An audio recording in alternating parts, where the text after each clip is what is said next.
प्यारे विद्यार्थियों, आज का दिन हमारे लिए बेहद शुभ दिन है। सबसे पहले मैं प्रिंसिपल सर कि उन्होंने अपने कीमती समय में से समय निकाल करके आप बच्चों से रूबरू करवाया, और मेरे साथ आए हुए डॉक्टर सुनील जी, रामदयाल जी, प्रवीण जी, इन सब का भी बहुत बहुत धन्यवाद। इसमें से रामदयाल जी और डॉक्टर सुनील जी बीकानेर से स्पेशल आए हुए हैं। तो बच्चों, मेरी आपसे बातचीत लगभग 20 मिनट की रहेगी। इन 20 मिनटों में क्या होगा, एक बार मैं वो आपको बता देता हूं। पहले 10 मिनट हम बात करेंगे मानसिक रोगों की, मानसिक समस्याओं की, और अंत के 10 मिनटों में कि अगर किसी को मानसिक समस्या हो जाए या आपकी ज्यादातर एक ही समस्या रहती है कि पढ़ाई लिखाई समझ में नहीं आती है, दिमाग कम काम करता है या मेमोरी कमजोर हो गई है, तो मेमोरी को कैसे फास्ट करें, यादाश्त कैसे बढ़ाएं, उससे संबंधित एक डेमो करके आपको दिखाया जाएगा कि आपकी learning speed, memory speed fast की जाएगी। तो वो डेमो भी रहेगा। तो पहले बात कर लेते हैं मानसिक रोगों की। जैसे बच्चों, अगर आपको सरदर्द हो, बुखार हो, तो आप किसके पास जाते हैं? डॉक्टर के पास जाते हैं। अगर आपको टेंशन आ जाए, चिंता आ जाए, घबराहट हो, बेचैनी हो, मन खराब हो, तब आप किसके पास जाते हैं? किसी के पास नहीं जाते हैं। यही हमारी विडंबना है कि हमें मानसिक समस्याओं के बारे में पता ही नहीं है। हम मन को तो शरीर का या मन को कोई हिस्सा मानने से ही मना कर देते हैं कि मन कुछ है ही नहीं, और मानसिक समस्याओं के प्रति हमारी जानकारी बेहद कम है, और जितनी भी जानकारी है वो भी गलत है। अगर आपको या किसी इंसान को कोई कह दे कि तुझे साइकोलॉजिस्ट या मनोवैज्ञानिक की जरूरत है, तुझे मानसिक रोगों के डॉक्टर के पास जाना चाहिए, तो उसका जवाब क्या होगा कि मैं पागल थोड़ी ना हूं कि मानसिक रोगों के डॉक्टर के पास वो बंदा जाता है जो पागल होता है। हमें यही पता है ना, ये गलत पता है।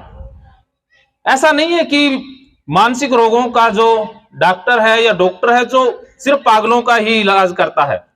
पागलों का इलाज वो अलग विषय है, लेकिन जो काउंसलर है, मनोवैज्ञानिक है, वो मानसिक समस्याओं का डॉक्टर होता है।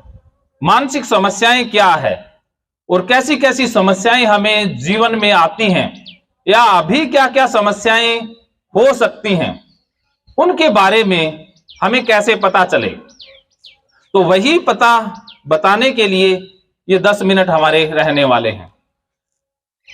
जैसे बच्चों, आपको डर लगता है? डर लगता है? किससे डर लगता है?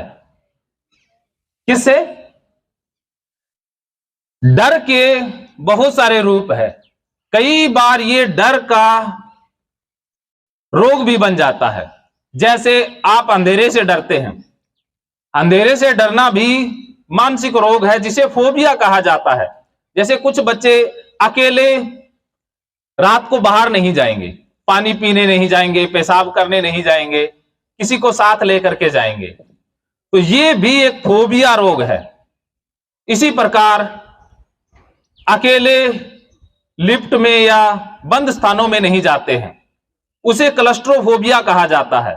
उनको ऐसा लगता है कि कमरा बंद हो जाएगा या लिफ्ट बंद हो जाएगी तो दम घुट जाएगा, कहीं मर जाएंगे, तो वो अकेले नहीं जाएंगे या लिफ्ट में जाएंगे ही नहीं, सीढ़ियों से चढ़ जाएंगे लेकिन लिफ्ट में चढ़ेंगे नहीं। तो ये भी फोबिया रोग है जिसे क्लस्ट्रोफोबिया कहते हैं। ऐसे ही ऊंचे स्थानों से डर लगना, मंजिल नहीं चढ़ पाएंगे, ऊंचाई वाले स्थान पर नहीं जाएंगे, कई बार जाना भी पड़ जाए तो घबराहट होगी, हाथ पैर कांपने लग जाएंगे, पसीना आ जाएगा, गला सूख जाएगा, बेचैनी बहुत बढ़ जाएगी, तो वो नीचे आ जाते हैं। तो ये भी मानसिक रोग है जिसे फोबिया कहा जाता है। जैसे बहुत से लोगों के फोन आते हैं, वो कहते भी हैं, जैसे कुछ लोगों को ट्रेन में यात्रा करने से डर लगता है, वो ट्रेन में नहीं चढ़ेंगे, या कुछ लोग प्लेन में नहीं जाएंगे, एरोप्लेन में चढ़ेंगे ही नहीं, कि ट्रेन से चले जाएंगे, बस से चले जाएंगे, लेकिन एरोप्लेन की यात्रा नहीं करेंगे। ये भी एक फोबिया रोग है। उनको लगता है कि कहीं प्लेन क्रैश हो जाएगा तो मर जाएंगे, तो वो यात्रा ही नहीं करेंगे, छोड़ देते हैं यात्रा करनी, और बहुत अच्छे अच्छे अवसर भी वो मिस कर देते हैं। तो ये फोबिया रोग के कारण हो रहा है। ऐसे फोबिया 420 होते हैं, 420 प्रकार के फोबिया हैं। जैसे कुछ लोगों को जानवरों से डर लगता है, जैसे छिपकली से डर लगता है। आप बच्चों को शायद नहीं लगता होगा, लेकिन मेरे पास लगभग पूरे भारत से फोन आते हैं, और कुछ महिलाएं हैं जिनको छिपकली से डर लगता है। तो वो घर में छिपकली रहेगी तो वो नहीं रहेंगी, छिपकली घर से बाहर रहेगी तब उनकी एंट्री होगी। महकेंगे फिर से खुशियों के रंग भगवत गीता थेरेपी कोर्स के संग। इतिहास का पहला ऐप जो गीता के माध्यम से ओसीडी डिप्रेशन का इलाज आसान बनाएगा। ओसीडी डिप्रेशन का इलाज हुआ और भी आसान, और वो भी बिना दवाई, घर बैठे। किसी को बीमारी की चिंता है तो किसी को चिंता की बीमारी है। भगवत गीता ने लाखों करोड़ों का जीवन बदला है और आपका भी बदलेगा। गीता थेरेपी कोर्स में आपको मिलेगा सभी 11 प्रकार की ओसीडी का संपूर्ण इलाज, जैसे गंदगी का वहम, बार बार हाथ धोना, बार बार सफाई करना, बार बार लॉक दरवाजा चेक करना व अन्य सामान की चेकिंग बार बार करना, एक ही विचार बार बार आना, नुकसान व मरने मारने का विचार आना, HIV, rabies, cancer, heart attack का विचार आना, IBS और नींद न आने की समस्या का हल गीता कोर्स में मिलेगा। आत्महत्या वाले विचारों से मुक्ति भी गीता थेरेपी कोर्स से मिलेगी। राजेंद्र जोधपुरिया ऐप पर आपको ओसीडी से संबंधित राजेंद्र जोधपुरिया की किताब भगवत गीता के मनोवैज्ञानिक रहस्य और अन्य टिप्स पढ़ने को भी मिलेंगे। गीता है महान थेरेपी। गीता में CBT, हिप्नोथेरेपी, माइंडफुलनेस, ERP व अन्य बहुत सी साइकोथेरेपीज का समावेश मिलेगा। राजेंद्र जोधपुरिया ऐप एक, फायदे अनेक। आज ही प्ले स्टोर से डाउनलोड करें, लिंक डिस्क्रिप्शन में है। तो देर क्यों, अभी जाइए डिस्क्रिप्शन में और लिंक पर क्लिक करके प्ले स्टोर से अभी डाउनलोड कीजिए राजेंद्र जोधपुरिया ऐप और पाइए अपनी सभी समस्याओं का हल। मानो तो मौज है, वरना समस्या तो हर रोज है। भी घर में या तो हम रहेंगे या छिपकली रहेगी, दोनों एक साथ नहीं रहेंगे। तो उनको क्या लगता है कि छिपकली जहरीली है, गंदी है, कमरे में चलेगी, कमरा गंदा हो जाएगा, स्लैब पर चलेगी, स्लैब गंदी हो जाएगी, तो वो सफाई करते हैं, बार बार सफाई करते रहते हैं, धोते रहते हैं, पोंछते रहते हैं। तो ये फोबिया है, लिजार्ड फोबिया बोला जाता है। ऐसे कुछ लोगों को कुत्तों से डर लगता है। वो कुत्ता जिस गली में होगा उस गली में नहीं जाएंगे, कार में चलेंगे, शीशे ऊपर करके चलेंगे कि कुत्ता ना आ जाए। वो कुत्ते से डरते रहते हैं। वो डरते क्यों हैं? कि उनको ये लगता है कि अगर कुत्ता काट लेगा तो रेबीज हो जाएगी या इतने बड़े इंजेक्शन लगवाने पड़ेंगे। पिछले दिनों एक स्कूल में मैं यही बात बता रहा था, तब एक बच्ची ने पर्सनल क्लास में बताया कि सर मुझे कुत्ते से बहुत डर लगता है। मैंने पूछा भी बच्चे तुझे कुत्ते से क्यों डर लगता है? तब उस बच्ची ने बताया कि सर मेरे भाई को कुत्ते ने काट लिया था और उसको इतना बड़ा इंजेक्शन लगा था। अब मुझे भी डर है कि कुत्ता काट लेगा तो इतना बड़ा इंजेक्शन लगेगा, तो वो कुत्तों से ही डरने लग गई। इस प्रकार हमारे मन के अंदर बहुत से फोबिया डेवलप हो जाते हैं। जैसे कुछ बच्चों को इंजेक्शन से डर लगता है ना, इंजेक्शन डॉक्टर घर में आ जाए तो बच्चे बाहर, या जब इंजेक्शन लगवाना होगा तो पहले ही घबराहट शुरू हो जाएगी, सांस तेज तेज चलने लग जाएगी। जो डॉक्टरी पेशे में होते हैं उनको पता है, जिसको फोबिया होता है उसको पकड़ के इंजेक्शन लगवाना पड़ता है, या वो कह देगा मैं दवाई ले लूंगा, टेबलेट ले लूंगा, लेकिन इंजेक्शन नहीं लगवाऊंगा। तो ये फोबिया होता है। ऐसे बहुत सारे फोबिया हैं। कुछ लोगों को सांप से डर लगता है। जैसे देखिए सांप से डरना नॉर्मल है, लेकिन फोबिया अलग होता है।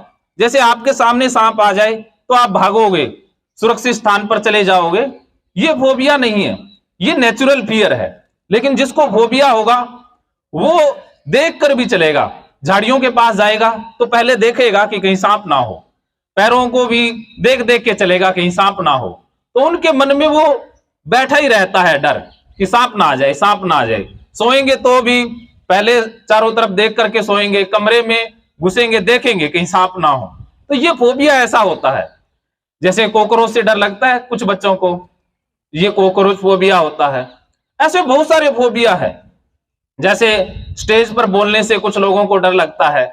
जैसे कई बार स्टेज पर बोलने का मौका आता है तो वो उस दिन स्टेज के आसपास ही नहीं आते हैं, सोचते हैं कि कुछ हो जाए, स्टेज पर जाना ना पड़े, पैर हाथ कांपने लग जाते हैं। तो ये स्टेज फोबिया है।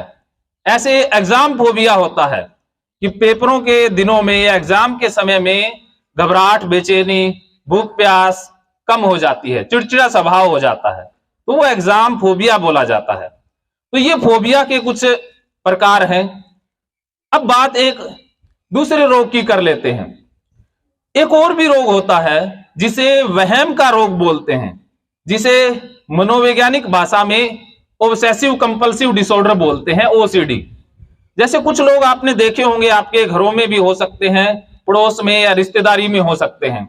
आप बच्चों में शायद वो समस्या ना हो, लेकिन आगे आने वाले दिनों में आने की संभावना है, क्योंकि आज हम इंफॉर्मेशन लोडेड युग में जी रहे हैं। आज सूचनाओं की भरमार है। सोशल मीडिया सूचनाओं का सबसे बड़ा सोर्स बन गया है।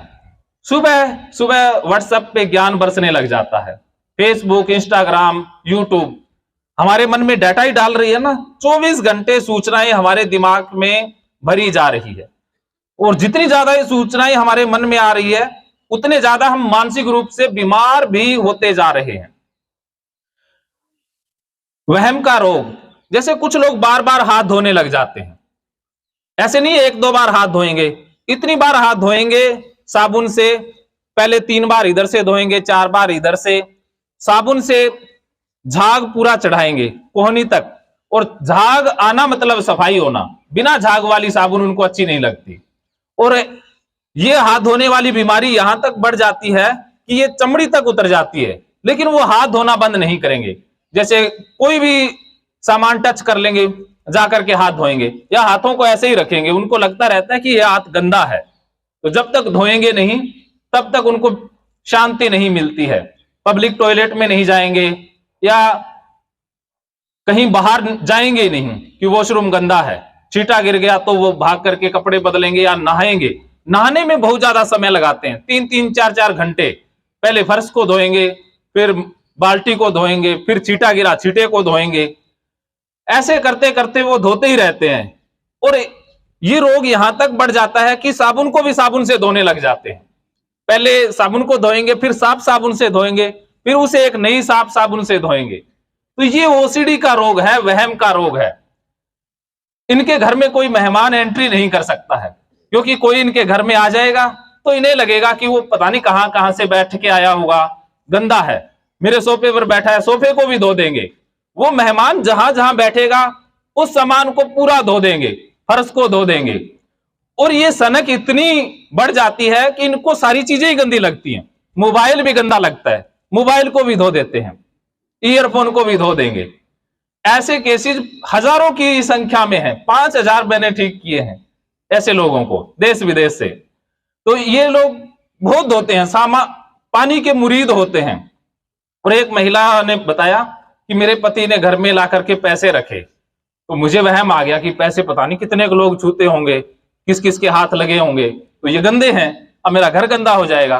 तो उसने वो सारे पैसे ही धो दिए। ऐसे करते रहते हैं, टीवी का रिमोट धो देते हैं, सामान को धोते रहते हैं। तो ये ओसीडी रोग से हो रहा है। अब इसके बाद बात कर लेते हैं दूसरी ओसीडी की, कि कुछ लोग बार बार ताला चेक करते रहते हैं, चेक करते रहते हैं। पहले ताला लगा दिया, फिर उनके मन में आएगा कि खुला रह गया, तो दोबारा ऐसे खटका के देखेंगे। फिर थोड़ी सी दूर जाएंगे, उनको लगेगा कि खुला रह गया तो कुछ गड़बड़ हो जाएगी, फिर देखेंगे। ऐसे खींचते ही रहते हैं। कुंडी का जो हैंडल है या दरवाजे का जो हैंडल है, उसे चेक करते रहते हैं बार बार। आजकल सोशल मीडिया का युग है, तो मोबाइल बार बार चेक करते रहते हैं कि किसी को गलत मैसेज ना हो गया हो, कोई गलत पोस्ट ना कर दी हो, बार बार डिलीट करते रहेंगे। ऐसे बहुत से लोगों को है, जैसे कि वायरल ना हो जाए कोई चीज, तो वो सोचते रहते हैं कि करें ना करें, तो वो पोस्ट करते ही नहीं है, या करते हैं तो पहले डिलीट करेंगे, ऐसे ही सोचते रहते हैं। तो ये ओसीडी रोग है। या कई बार दूसरों से पूछते रहते हैं, एक ही बात को बार बार पूछते रहते हैं। जैसे आप कोई भी बात उन्हें बता दो, फिर दोबारा पूछेंगे आपने ऐसा ही कहा था ना, फिर तीसरी बार भी पूछेंगे, बार बार पूछ पूछ के दिमाग खा जाएंगे। मेरे पास भी फोन आते हैं, फोन कट कर देंगे जिसको ओसीडी है, वो दोबारा भी फोन करेगी, दोबारा वही सेम बात पूछनी होती है, फिर तीसरी बार भी, चौथी बार, बार बार 1 घंटे तक एक ही बात पूछनी होती है। मैं कहता हूं भाई घंटा हो गया अब ठीक है, फिर कहते हैं अगले घंटे शुरू हो जाते हैं। तो उनको लगता रहता है कि कुछ ना कुछ मिसिंग है। तो ये रीइंश्योरेंस ओसीडी है। ऐसे और बहुत सारे प्रकार हैं, जैसे 1-2 प्रकार और बता के फिर बात को खत्म करते हैं। जैसे कुछ लोग आपने देखे होंगे मंदिरों के बाहर ऐसे धोख देते रहते हैं, प्रणाम करते रहते हैं ना, या मूर्ति के सामने ऐसे करते रहते हैं। आपको लगता होगा ये तो अच्छी बात है, धार्मिक व्यक्ति हैं, वे भगवान को प्रणाम कर रहे हैं, नमस्कार कर रहे हैं। वो धार्मिक व्यक्ति नहीं है, वो मानसिक रूप से बीमार हो गए हैं। उनको ऐसा लगता है कि अगर भगवान को प्रणाम नहीं किया तो भगवान सजा दे देंगे, परिवार का बुरा कर देंगे, बीमारी आ जाएगी। तो वो भगवान से माफी मांगते रहते हैं। उनके मन में विचार आते रहते हैं गलत, कि मैं मूर्ति को ना तोड़ दूं, मूर्ति के ऊपर थूक ना दूं, कुछ गलत ना कह दूं, या कोई विचार गलत आ जाता है तो उसे बदलने लग जाते हैं, फिर भगवान से माफी मांगते हैं। तो ये ओसीडी रोग है। जैसे अगर रास्ते से जा रहे हैं, मंदिर आया और उन्होंने ऐसे परिणाम नहीं किया तो वो वापस आएंगे, वापस आके हॉर्न बजाएंगे या प्रणाम करके जाएंगे। ऐसे घूमते रहते हैं मंदिरों के बाहर ही, चक्कर लगाते रहते हैं, या जैसे टच करते रहते हैं। एक ही चीज को टच किया, फिर दोबारा टच किया, 7 बार टच करेंगे तो 7 बार अनलकी नंबर है तो 11 बार करेंगे। ऐसे एक नंबर पैटर्न फिक्स कर लेंगे, इतनी बार काम करना है, ये लकी नंबर है। अनलकी पर बंद कर दिया तो उन्हें लगेगा कुछ बुरा हो जाएगा, फिर दोबारा से 0 से स्टार्ट कर देंगे।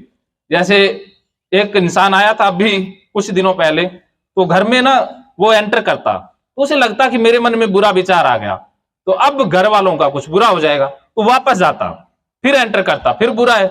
ऐसे घर से अंदर बाहर वो होता रहता जब तक अच्छा विचार ना आ जाए। उसका यही काम है। ये भी ओसीडी के प्रकार है, हजारों प्रकार की ये समस्या है।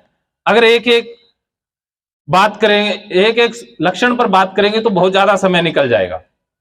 अब एक छोटी सी और समस्या बता देता हूं। जैसे कुछ लोग शीशे के सामने बार बार जाते रहते हैं, बार बार शीशा देखते रहते हैं, या कपड़े बार बार बदलते रहते हैं। उनको ऐसा लगता रहता है कि शरीर ना उनका ठीक नहीं है, नाक ना लंबी है, छोटी है, आंखें सही नहीं है, होठ बड़े हैं, तो बार बार शीशे के सामने जाते रहते हैं, ठीक करते रहते हैं, देखते रहते हैं। या कोई उनके आसपास से निकल जाए हंस के, तो उन्हें लगता है कि वो मेरे ऊपर ही हंस रहा है, मेरे बारे में ही बात कर रहे हैं। वो वापस जाएंगे कि कहीं कुछ गड़बड़ तो नहीं है। तो इसे बीडीडी, बॉडी डिस्मॉर्फिक डिसऑर्डर बोला जाता है। या शीशे के सामने जाएंगे ही नहीं, शीशे से ही एंजाइटी होने लग जाती है। तो ये कुछ रोग हैं। ऐसे और बहुत सारे रोग हैं। पैनिक अटैक का रोग है कि घबराहट होती है, भीड़ भाड़ में जाने से घबराहट हो जाती है, बहुत से लोगों के बीच नहीं जा सकते हैं। अब अंत में एक रोग की बात कर लेते हैं, डिप्रेशन की, उसके बाद फिर डेमो करेंगे। कई बार ऐसा होता है बच्चों, आपके जीवन में भी वो सिम्टम आएंगे, क्योंकि डिप्रेशन जिंदगी में एक आधी बार आता ही आता है। जैसे नींद आनी बंद हो जाती है, या नींद बहुत ज्यादा आती है, 11-12 बजे तक सोए रहते हैं, अंधेरे में रहने की आदत हो जाती है, प्रकाश में नहीं रहेंगे, अकेले अंधेरे में रहेंगे, दिन में भी ओढ़ के सोएंगे, तो ये डिप्रेशन का लक्षण है।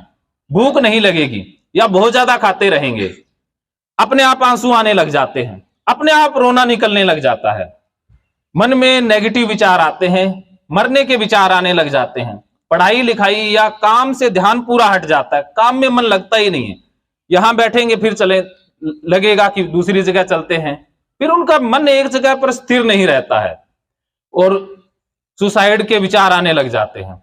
तो ये रोग है डिप्रेशन का रोग, ये लक्षण है। तो इन रोगों से घबराने की जरूरत नहीं है, इनका इलाज है, संभव है इनका इलाज। आप बच्चों को ये जानकारी देने का मेरा मकसद यही था कि भारत में मानसिक समस्याएं बहुत ज्यादा बढ़ रही हैं सोशल मीडिया के कारण, लेकिन हमारे पास इलाज के लिए पर्याप्त जगह नहीं है। हमें इतना ही पता है कि किसी को मन में बेचैनी हो जाए, घबराहट या कुछ भी, जैसे एक होता है ना, कुछ लोग सिर घुमाने लग जाते हैं या जोर जोर से बोलने लग जाते हैं, आप कहते हो भूत आ गया। ये भूत नहीं आया, ये मानसिक रोग है जिसे हिस्टीरिया बोला जाता था, आजकल जिसे कन्वर्जन डिसऑर्डर बोलते हैं, तो ये भी मानसिक रोग है जिसका इलाज होता है। या कुछ जैसे पेट में दर्द रहता है लेकिन रिपोर्ट करवाते हैं एंडोस्कोपी नॉर्मल है, तो वो साइकोलॉजिकल दर्द है, सिर दर्द है या शरीर के अन्य हिस्सों में दर्द रहता है लेकिन रिपोर्ट में कुछ नहीं आता है, तो ये भी साइकोलॉजिकल या मानसिक रोग के लक्षण हैं जिनका इलाज संभव है। तो अब कि आपको बाबाओं के पास जाने की जरूरत नहीं है, कि कोई भी वो इलाज नहीं है, वो अलग ही उनका सिस्टम है कि इन रोगों का इलाज बिना दवाई काउंसलिंग के द्वारा संभव है। और आप बच्चों को कोई भी प्रकार की मानसिक समस्या, चाहे गुस्से की है, पढ़ाई लिखाई की है, या जो भी आपको महसूस होता है, तो आप निशुल्क इलाज ले सकते हैं, फ्री है।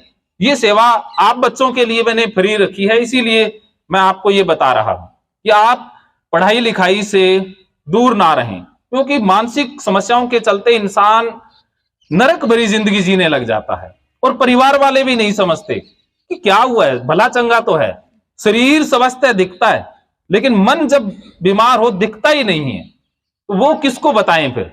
उसके लिए कोई तो हेल्प करे, तो वो हेल्प का ही सिस्टम मैंने शुरू किया है। तो आप इस लेक्चर के बाद कोई भी समस्या डिस्कस करना चाहें तो मैं कुछ समय के लिए यही हूं, आप बात कर सकते हैं। अब हम बात करते हैं मेमोरी की, आपकी याददाश्त की।